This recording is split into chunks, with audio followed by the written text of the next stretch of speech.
Welcome friends. In the earlier videos, lecture number 1, we will discuss metric space in detail with all its properties along with two important examples, usual metric space and introduction towards discrete metric space.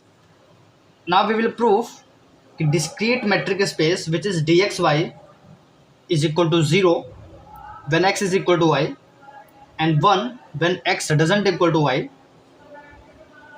with all four properties of metric. ठीक, जो चार properties metric space की है वो चारों properties हम discrete metric space के लिए भी शो करेंगे। और डिस्क्रीट मेट्रिक स्पेस जैसा कि नाम से ही ये एक मेट्रिक स्पेस है, वो मैंने बता ही दिया था पिछले वीडियोस में लास्ट में। इसको प्रूफ करेंगे बकायदा, चारों प्रॉपर्टी हम यहाँ पे दिखाएंगे मेट्रिक स्पेस है क्योंकि, इसलिए हम यहाँ पे वो चारों प्रॉपर्टी देखना चाहेंगे कि चारों property discrete metric space show कर रहा है कि नहीं। ठीक, सो हेडिंग डालेंगे discrete metric space. Discrete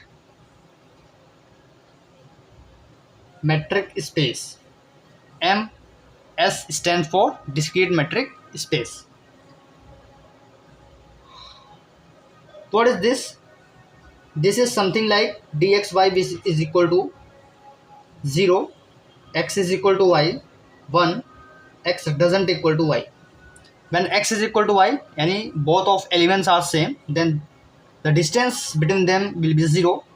And if x doesn't equal to y, both objects या both elements are different, then its distance will be 1.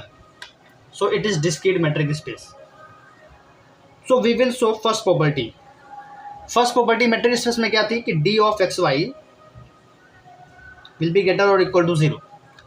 Metric space की जो पहली प्रॉपर्टी थी वो ये थी कि distance between two elements x and y या तो 0 होगा या तो 0 से बड़ा होगा। अब डिस्क्रीट मेट्रिक स्पेस आपके पास ये वाला है। अब इसमें ध्यान से देखिए कि इसका रिजल्ट क्या आ रहा है, मतलब डिस्टेंस आ क्या रहा है, या तो 0 आ रहा है तो 1 आ रहा है, मतलब 0 से तो बड़ा ही आ रहा है। अगर हम सेट कोई यहाँ पे देख लें, ठीक है, सेट कोई अगर यहाँ पे देखें तो जो डिस्क्रीट मेट्रिक स्पेस है वो dxy विल बी 0 एंड 1 है, तो या तो डिस्टेंस 0 है या तो 1 है। ठीक है, या तो 0 है तो 1 है, नेगेटिव तो है नहीं। तो डिस्टेंस ऑलवेज यहाँ पे क्या है, ग्रेटर और इक्वल टू 0 है। इक्वल टू भी 0 है बट ग्रेटर देन टू 0 है ही, और greater than 0 in the case x doesn't equal to y which is 1। तो बाय डेफिनेशन वी डायरेक्टली से, by definition d of x and y will be greater और equal to 0। यहाँ पे कुछ भी नहीं करना था, बस बाय डेफिनेशन हमें यहाँ पे लगा देना चाहिए, ये लगा देना था dx and y will be greater और equal to 0 by definition of discrete metric space. ठीक है, ये डिस्क्रीट मेट्रिक स्पेस की डेफिनेशन है। सेकंड जो प्रॉपर्टी थी वो थी आपके पास कि dx एंड y, मतलब distance between x and y will be 0 if and only if x is equal to y। ये जो है यहाँ पे मैं लिख रहा हूँ, ये आपको नहीं लिखना है, आपको वही लिखना है जो मैं यहाँ पे लिख रहा हूँ। तो पहली प्रॉपर्टी तो हमने देख ली, ठीक है। सेकंड प्रॉपर्टी है कि 0 तब होगी जब x और y बराबर होंगे। तो वापस डेफिनेशन पे आओ, 0 कब है, 0 कब है जब x एंड y बराबर हैं। तो ये तो सेटिस्फाई कर रही है, लेकिन डिस्क्रीट मेट्रिक स्पेस एक और यहाँ पे डिस्टेंस दे रहा है, दैट इज 1, और 1 तब दे रहा है जब x और y बराबर नहीं है। तो 0 कब दे रहा है, 0 तो तभी दे रहा है जब x और y बराबर हैं, और किसी केस में भी 0 नहीं दे रहा है। तो सेकेंड वाली जो कंडीशन है कि distance of x and y will be 0 if and only if x is equal to y, ये भी यहाँ पे होल्ड कर रही है। तो for x, y belongs to capital X जो हमने सेट लिया था, ठीक है, और इस पे डी मैट्रिक डिफाइन किया था। तो if x is equal to y, तो डिस्क्रीट मैट्रिक में अगर एलिमेंट्स बराबर हैं, x एंड y बराबर हैं, तो डिस्टेंस कितनी है, 0। बाय डेफिनेशन डिस्टेंस कितनी है, 0। And if x doesn't equal to y, तो distance of x and y doesn't equal to 0। जब बराबर नहीं होंगे तो डिस्टेंस 0 नहीं होगी, वो यहाँ पे दिख भी रहा है, जब बराबर नहीं होंगे तो डिस्टेंस 0 नहीं है, 1 है। ठीक, therefore x is equal to y if and only if distance of x and y will be 0। तो सेकेंड वाली प्रॉपर्टी आपकी यही थी जो यहाँ पे होल्ड कर रही है। ठीक, अब थर्ड प्रॉपर्टी आपके पास क्या थी,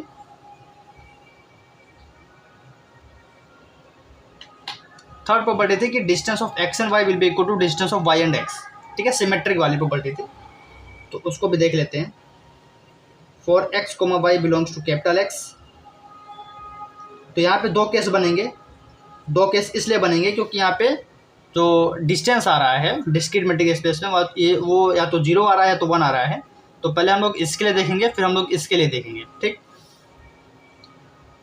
तो अगर x is equal to y है तो distance of x and y will be 0 है डिस्क्रीट मैट्रिक स्पेस में। दिस इज इम्प्लाइज दैट कि डी ऑफ वाई एक्स भी ले लेंगे। ठीक है, चाहे x और y के बीच में डिस्टेंस अगर 0 है तो y और x के बीच में भी डिस्टेंस 0 ही होगा अगर x और y बराबर है। ठीक, तो इससे हमारा आसानी से प्रूफ हो गया कि distance of x and y will be equal to distance of y and x। Case number 2 क्या है, जब x और y बराबर नहीं होंगे।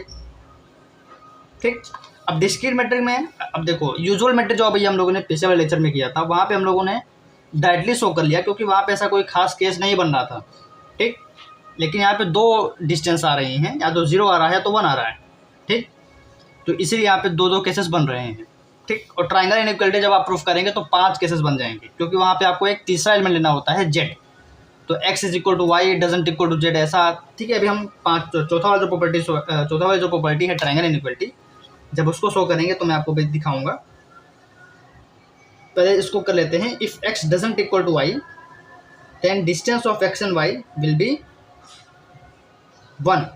डिस्क्रीट मैट्रिक स्पेस में जब एलिमेंट्स बराबर नहीं हैं, ठीक, x doesn't equal to y है, तो डिस्टेंस 1 आ रही है। ठीक, डिस्टेंस क्या आ रही है, 1 आ रही है, मतलब x और y के बीच में जो डिस्टेंस है वो 1 है। तो अगर x और y के बीच में डिस्टेंस 1 है तो y और x के बीच में कितनी होगी, 1 होगी। तो ये भी आसानी से प्रूफ हो गया। ठीक, अब बच गया 3 प्रॉपर्टी हम लोगों ने दिखा दी, 1, 2 and 3। Now we will move toward property number 4 which is triangle inequality. और वही इंपॉर्टेंट प्रॉपर्टी है, बाकी सब तो आसान है।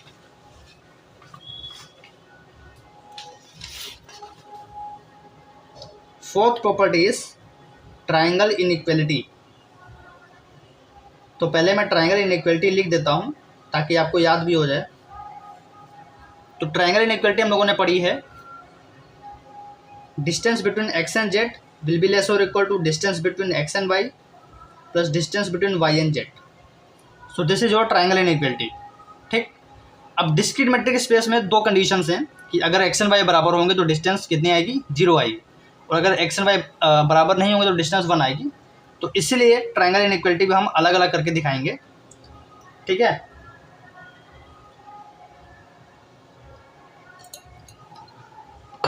ओके, तो कैसे करेंगे। पहले तो ट्राइंगल इनइक्वालिटी के लिए कितने एलिमेंट चाहिए, x, y और z की जरूरत है।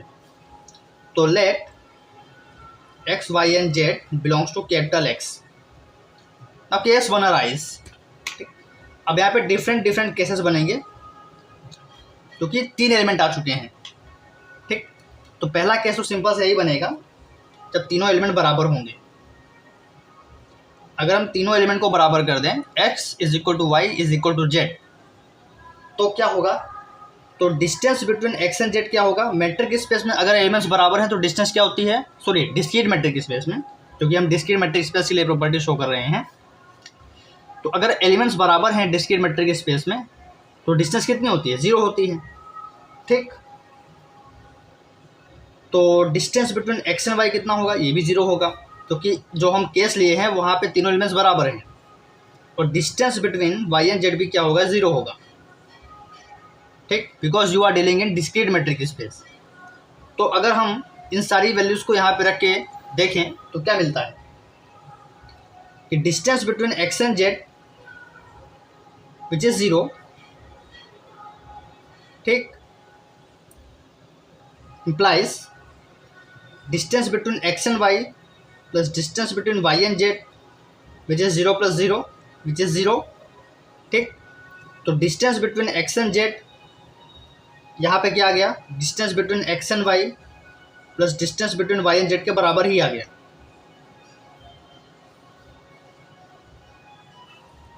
ठीक, सभी वैल्यूज़ को अगर आप यहाँ पे देखें तो एक्स और वाई का जो डिस्टेंस है वो वाई और जेड का जो डिस्टेंस है दोनों को सम किया तो 0 आया, और एक्स और जेड का भी 0 आ रहा था, तो इक्वलिटी होल्ड कर रही है। ठीक, और ट्रायंगल इनइक्वलिटी बोलती है या तो लेस देन होगा या तो इक्वल होगा, तो इक्वल तो आ रहा है, तो केस 1 यहाँ पे सेटिस्फाई हो रहा है। केस 2 देखते हैं। ठीक, अब यहाँ पे तीनों एलिमेंट को बराबर लिया था, किसी एक को यहाँ पे अनइक्वल करके देखते हैं। तो if x doesn't equal to y is equal to z, इसका मतलब ये है कि x y के बराबर नहीं है, ठीक, लेकिन x z के बराबर है और y भी z के बराबर है। ठीक, इसका मतलब तो ये हुआ ना कि x doesn't equal to y and y is equal to z and x is equal to z।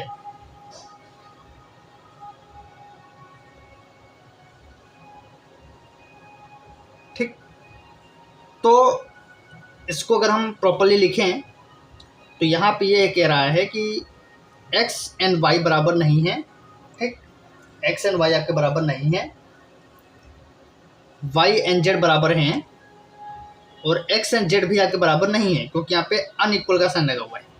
ठीक, तो अनइक्वल हम इन्हीं दोनों एलिमेंट को लेके देखेंगे, तो x और y बराबर नहीं है, y और z बराबर हैं, और x doesn't equal to z भी है। ओके, तो अब यहाँ पे हमें इन वैल्यूज़ को ध्यान से देखते हुए अपनी डिस्टेंस निकालनी है। तो अगर हम लोग x और z के बीच में डिस्टेंस निकालेंगे तो कितनी आएगी? x एंड z बराबर नहीं है, तो डिस्टेंस डिस्क्रीट मैट्रिक्स स्पेस में अगर डिस्टेंस बराबर नहीं है, ठीक है, एलिमेंट्स बराबर नहीं है, तो डिस्टेंस कितनी आती है डिस्क्रीट मैट्रिक्स स्पेस में? 1। तो x और z के बीच में डिस्टेंस यहाँ पे 1। Distance of x and y plus distance of y and z direct निकाल लेते हैं। x एंड y भी बराबर नहीं है तो 1, y एंड z बराबर हैं तो 0। ठीक, ध्यान से समझिएगा, डिस्क्रीट मैट्रिक स्पेस आप पढ़ रहे हैं तो डिस्क्रीट मैट्रिक स्पेस में या तो डिस्टेंस 0 होती है या तो 1 होती है, तो उसी का कॉन्सेप्ट हम यहाँ पे यूज़ कर रहे हैं। तो अगर हम इसको ध्यान से देखें तो distance of x and z will be again equal to distance of x and y plus distance of y and z। यहाँ पे भी इक्वलिटी का साइन आ गया, क्यों? क्योंकि x और z की डिस्टेंस कितनी है? 1। x और y की डिस्टेंस कितनी है? 1, और y और z की डिस्टेंस कितनी है? 0। तो 1 + 0 1 आएगा, और x और z की डिस्टेंस 1 है, तो ये वाला भी यहाँ पे इक्वलिटी होल्ड कर रही है। ठीक, तो ट्रायंगल इनइक्वलिटी इस केस में भी सेटिस्फाई कर रही है। Case number 3। अब केस नंबर 3 इज व्हाट? अब किसी दूसरे एलिमेंट को इक्वल अनइक्वल करके देखते हैं। x is equal to y and y doesn't equal to z। तो यहाँ पे क्या हो गया कि x और y बराबर हैं, y और z बराबर नहीं हैं, और x और z भी बराबर नहीं हैं। ठीक, तो डिस्टेंस ऑफ x z कितनी हो जाएगी? x और z बराबर नहीं है तो डिस्टेंस कितनी हो जाएगी? 1। Distance of x and y बराबर हैं तो 0। Distance of y and z बराबर नहीं है तो 1। तो अगेन ये 1 है, ये 0 है, ये 1 है, दोनों को ऐड करेंगे 1 आएगा, तो ये भी 1 है।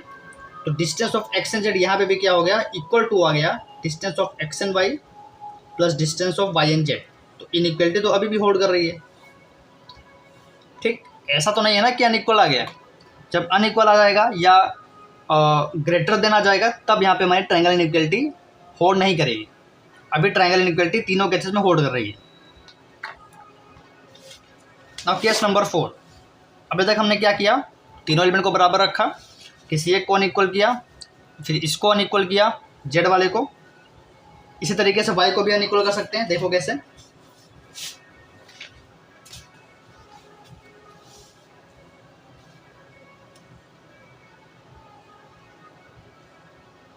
Case number 4।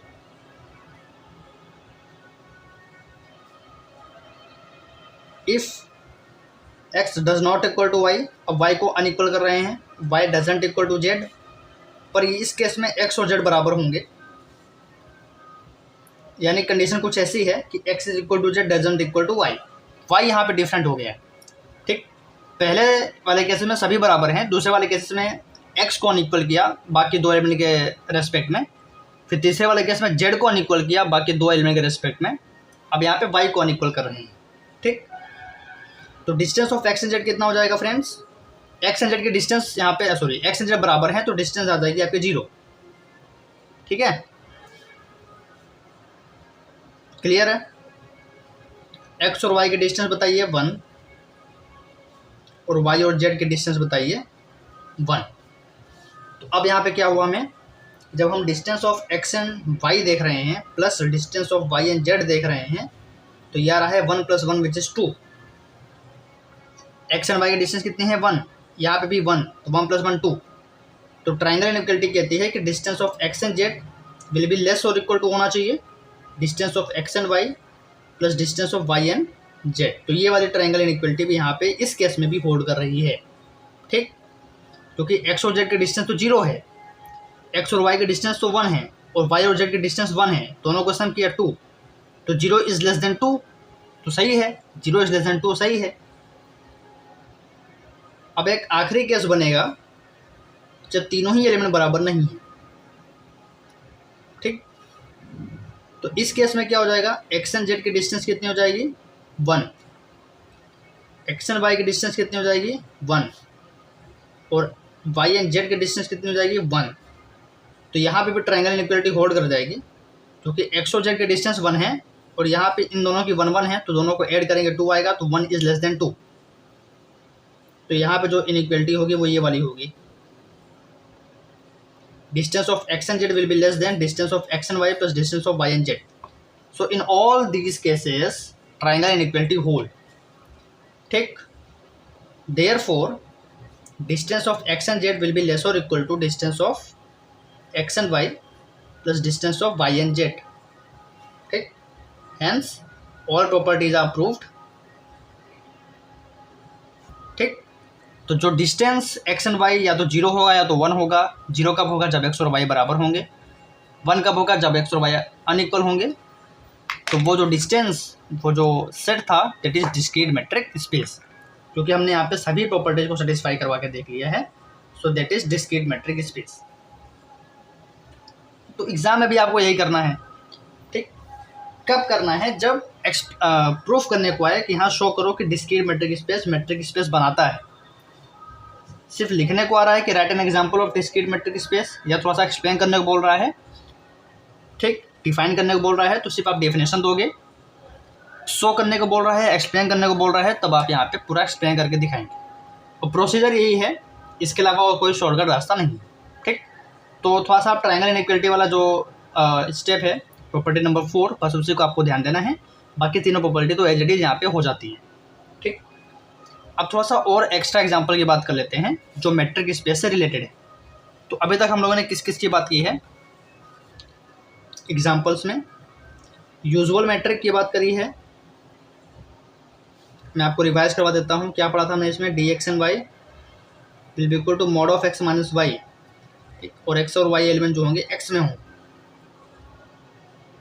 ठीक, और अभी हमने क्या पढ़ा, डिस्क्रीट मैट्रिक स्पेस पढ़ा। अभी हमने पढ़ा डिस्क्रीट मैट्रिक, ये क्या है, d of x and y will be 0 if x is equal to y and 1 if x doesn't equal to y. अभी तक हम लोगों ने सिर्फ मतलब पहले वाले लेक्चर में और ये वाले लेक्चर में अभी तक सिर्फ 2 ही एग्जांपल्स हम लोगों ने देखे हैं। थोड़ा सा नए एग्जांपल्स देखते हैं। ठीक है, मतलब इन 2 एग्जांपल्स के अलावा कुछ और मैट्रिक स्पेस की बात कर लेते हैं। ठीक, ताकि आपको इन 2 एग्जांपल्स के अलावा एक्स्ट्रा एग्जांपल्स भी पता रहें। तो अगर आपको ये याद नहीं आ रहा है तो आप वो एग्जांपल्स भी करके आ सकते हैं। ठीक, वो एग्जांपल्स भी आसान हैं। तो अभी हम देखो उन एग्जांपल्स को शो नहीं करेंगे। ठीक, शो आपको करना क्या है, यही चारों प्रॉपर्टी आपको दिखानी होंगी उन एग्जांपल्स के लिए भी। अभी मैं बस इतना बताऊंगा कि जो भी एग्जांपल्स मैं अब करवाने वाला हूँ, ठीक, 4 5 6 जो भी हैं, तो आपको क्या करना है कि वो जो 4 5 6 एग्जांपल मैं भी करवाऊँगा उसको आपको समझ लेना है कि हाँ ये मैट्रिक स्पेस है। अगर आपको इच्छा जाग रही है कि हाँ उसको हमें शो करना है कि हाँ ये मैट्रिक स्पेस कैसे बन रहा है, तो जैसे अभी मैंने डिस्क्रीट मैट्रिक स्पेस को शो किया है, सेम प्रोसेस आपको उन सभी सेट में लगाना पड़ेगा। ठीक, उन सभी एग्जाम्पल में भी आपको यही करना है। Property number 1, property number 2, property number 3, property number 4 verify करनी है, जो मैंने लेक्चर नंबर 1 में मैट्रिक स्पेस में बताई थी। ठीक, उन सभी एग्जाम्पल्स। तो मैं सिर्फ एग्जाम्पल दूंगा, शो करने का काम आपका है। ठीक, और जनरली एग्ज़ाम में क्या है, खासकर कि एमएससी वगैरह एग्ज़ाम में सिर्फ एग्जाम्पल से पूछते हैं, सो वो नहीं करना होता है। ठीक, तो एग्जाम्पल से देख लेते हैं। सो अगर आ जाता है तो आप आसानी से कर सकते हो, चारों प्रॉपर्टी आपको दिखानी पड़ेगी, तो ध्यान से करिएगा तो हो जाएगा। ठीक, एग्जाम्पल्स पे आते हैं। और जनरली ये सारे एग्जाम्पल्स आपको कोई बताएगा नहीं, तो मैं बता दे रहा हूँ। ठीक, तो इसको आप क्वेश्चंस के रूप में भी समझ सकते हो, तो मैं लिख देता हूँ लाइक क्वेश्चंस कि write some more examples, write some more examples on metric space. और यहाँ पे मैं जो जितने भी मैट्रिक स्पेस का एग्जांपल दूंगा वो सभी अलग अलग होंगे। ठीक है,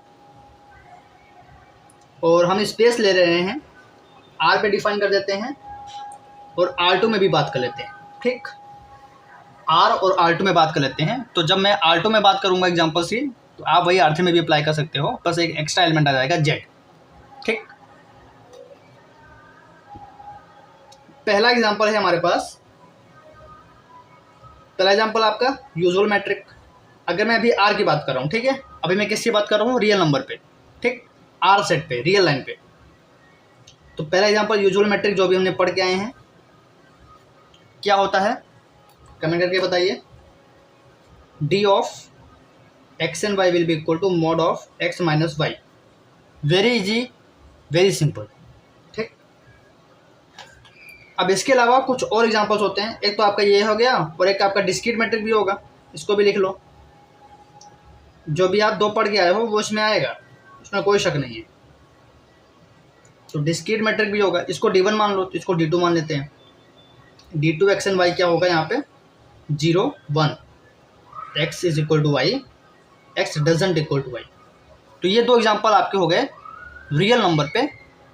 ठीक है, रियल नंबर सेट पे मैट्रिक स्पेस। अब इसके अलावा कुछ और एग्जांपल्स होते हैं, उसको देख लो। तो एक होता है ये D1x माना, ये D2x माना, तो एक और मैट्रिक स्पेस है D3xy, जो होता है आपका x माइनस वाई का होल स्क्वायर। क्या, x माइनस वाई का होल स्क्वायर। और इस मैट्रिक स्पेस का नाम होता है खास, इस मैट्रिक स्पेस को बोलते हैं हम लोग स्क्वायर्ड मैट्रिक। Squared metric. ठीक, स्क्वायर लगा हुआ है, दैट्स व्हाई स्क्वायर मैट्रिक। और भी एग्जांपल्स मेरे पास हैं, आप बहुत सारे एग्जांपल्स बना सकते हो, सर्च कर सकते हो, बुक में भी मिल जाएगा, इंटरनेट पे भी मिल जाएगा। एक और यहाँ पे मैट्रिक स्पेस आप डिफाइन कर सकते हो, ये वाला mod of x minus y upon 1 plus mod of x minus y. ठीक, अगर आप इसको ध्यान से देखो तो mod of x minus y क्या है, usual matric which is D1xy। तो इसको मैं कुछ ऐसा भी लिख सकता हूँ, D1xy अपॉन 1 प्लस D1xy। ठीक, तो अगर आपको कहीं ऐसा दिख रहा है कि एक मैट्रिक स्पेस ऐसे डिफाइन है D4xy, जो कि D1xy अपॉन 1 प्लस D1xy कुछ ऐसे करके डिफाइन है, तो ये हमेशा मैट्रिक स्पेस होगा, ये आपको ध्यान रखना है। ठीक, और ऐसे मैट्रिक स्पेस को हम बोलते हैं, इसका भी एक नाम है, और इसका नाम है ट्रंकेटेड मैट्रिक। Truncated metric. तो ये जो स्पेस बनाएगा वो आएगा, मतलब ये जो डी मैट्रिक है सेट एक्स पे जो स्पेस बनाएगा वो बनाएगा ट्रंकेटेड मैट्रिक स्पेस। ठीक,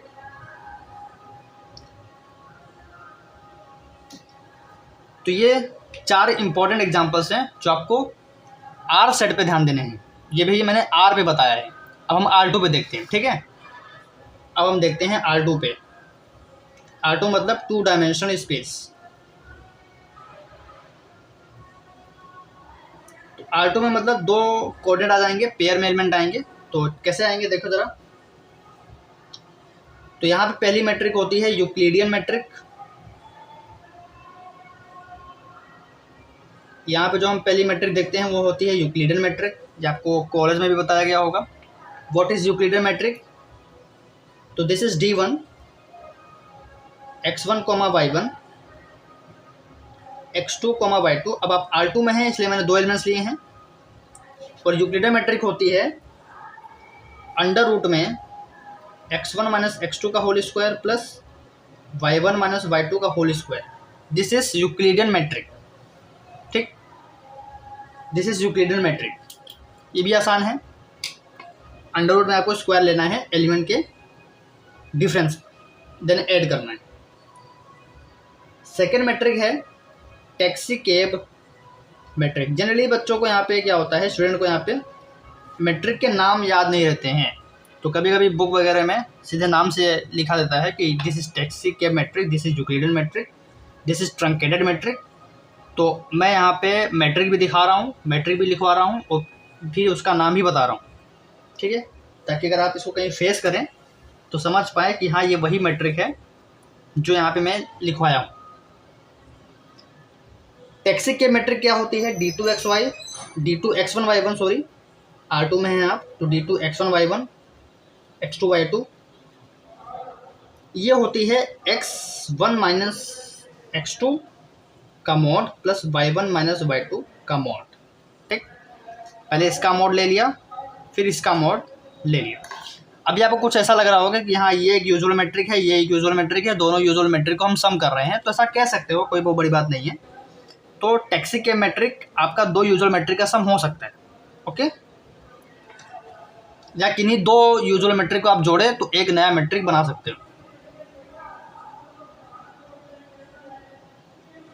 यहाँ पे भी क्या आप डिस्क्रीट मैट्रिक डिफाइन कर सकते हैं, बिल्कुल, यहाँ पे भी हम डिस्क्रीट मैट्रिक डिफाइन कर सकते हैं। कैसे डिफाइन करेंगे, तो ये तीसरा एग्जांपल लिख रहा हूँ मैं। यहाँ पे डिफाइन करेंगे d3x1y1 x2y2।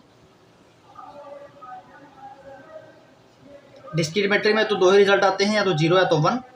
0 कब आता है, जब x1 y1 is equal to x2 y2, और 1 कब आएगा, जब x1 y1 doesn't equal to x2 y2। ठीक, तो ये डिस्क्रीट मैट्रिक है जो बहुत आसान है। ठीक, अब एक और एक्स्ट्रा मैट्रिक है जो मैं आपको बताना चाहूँगा R2 में, विच इज, इसका एक अच्छा नाम भी है d4 x1 y1 x2 y2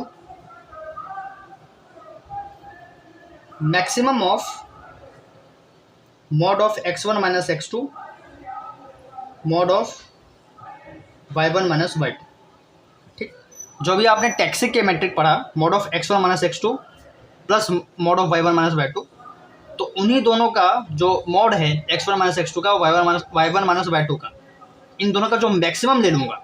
ठीक है, इन दोनों का जो मैक्सिमम रिजल्ट आएगा उसको अगर मैं एक नया मैट्रिक, उस पर अगर मैं एक नया मैट्रिक डिफाइन करूँगा d4 x1 y1 x2 y2, तो ये भी एक मैट्रिक स्पेस बनेगा। ठीक, ये भी आपका एक मैट्रिक स्पेस बनेगा। This is also a matric space on any set x। अगर यहाँ पे जो x1 y1 x2 y2 अगर हम सेट x ले रहे हैं, ठीक है, x क्रॉस x से ले रहे हैं, तो ये भी एक मैट्रिक स्पेस बना लेगा। ठीक है, और इस मैट्रिक को बोलेंगे हम लोग, इसका एक अच्छा नाम है चेबिशेव मैट्रिक। अब आप इसको कैसे प्रोनाउंशिएट करते हैं वो मुझे नहीं पता, लेकिन मैं इसको बोलता हूँ चेबिशेव मैट्रिक। क्या बोलता हूँ, चेबिशेव मैट्रिक। तो this is Chebyshev metric which is maximum of mod of x1 minus x2 comma mod of y1 minus y2। ठीक, तो this are some examples on metric space. तो एक तो यूजुअल डिस्क्रीट जो हमें लेके चलना है, वो तो आपको बस समझ लीजिए कि याद ही कर लेना है, क्योंकि उसका हर जगह यूज़ है। इवन टोपोलॉजी में जब आप आगे पढ़ोगे तो उसका तो बहुत इंपॉर्टेंट यूज है। यूजुअल और डिस्क्रीट आप मतलब समझ लीजिए कि आपको याद होना ही चाहिए। आपको कोई और मैट्रिक याद हो या ना हो, डिस्क्रीट और यूजुअल पता ही होना चाहिए। अब चेबिशेव अब आपको याद है नहीं है, ठीक है, अगर आपको इतना भी याद है, चेबिशेव भूल गए, कोई मतलब नहीं है। ठीक, कम से कम आपको ये तो पता है कि हाँ maximum of mod of x1 minus x2 लेंगे, mod of y1 minus y2 लेंगे, जो उसका मैक्सिमम लेंगे तो वो भी एक मैट्रिक स्पेस बना लेगा। इतना भी पता है तो बहुत है। ठीक, तो ये कुछ इंपॉर्टेंट मैट्रिक स्पेस थे और कुछ इंपॉर्टेंट मैट्रिक्स थी जो मैंने यहाँ पे एग्जांपल्स के रूप में लिखवाई हैं। ठीक है, तो कुछ नए नाम भी आपको पता चले होंगे। ठीक, कुछ लोगों को पहले से पता होंगे, कुछ लोगों को अभी पता चले होंगे, तो कोई बात नहीं, तो आप यहाँ से देख सकते हैं। अब हम लोग नेक्स्ट लेक्चर में मिलेंगे। ठीक, इस लेक्चर को हम लोग 30 मिनट अप्रोच ही रखते हैं। Now in next lecture what we will do इसके आगे का पार्ट करेंगे। मेट्रिक स्पेस हम लोगों ने पढ़ लिया है। अब हम लोग open ball, open set, closed ball और क्लोज सेट डिफाइन करेंगे, ठीक। और उसको डिफाइन करने के बाद उस पर कुछ इंपॉर्टेंट थ्योरम्स हैं, उन थ्योरम्स को डिस्कस करेंगे। और इन सब के बाद हम लोग कुछ और भी हैं सेगमेंट, उनको डिफाइन करेंगे। Then we will do topology, ठीक। तो मेरी कोशिश रहेगी कि फटाफट यहाँ पे सिलेबस थोड़ा सा कवर करवाया जाए। तो मिलते हैं नेक्स्ट लेक्चर में, जहाँ पे हम बात करेंगे ओपन बॉल और ओपन सेट की। तो हमारा जो अगला टारगेट होगा वो होगा ओपन बॉल, ओपन सेट, ठीक। Thank you.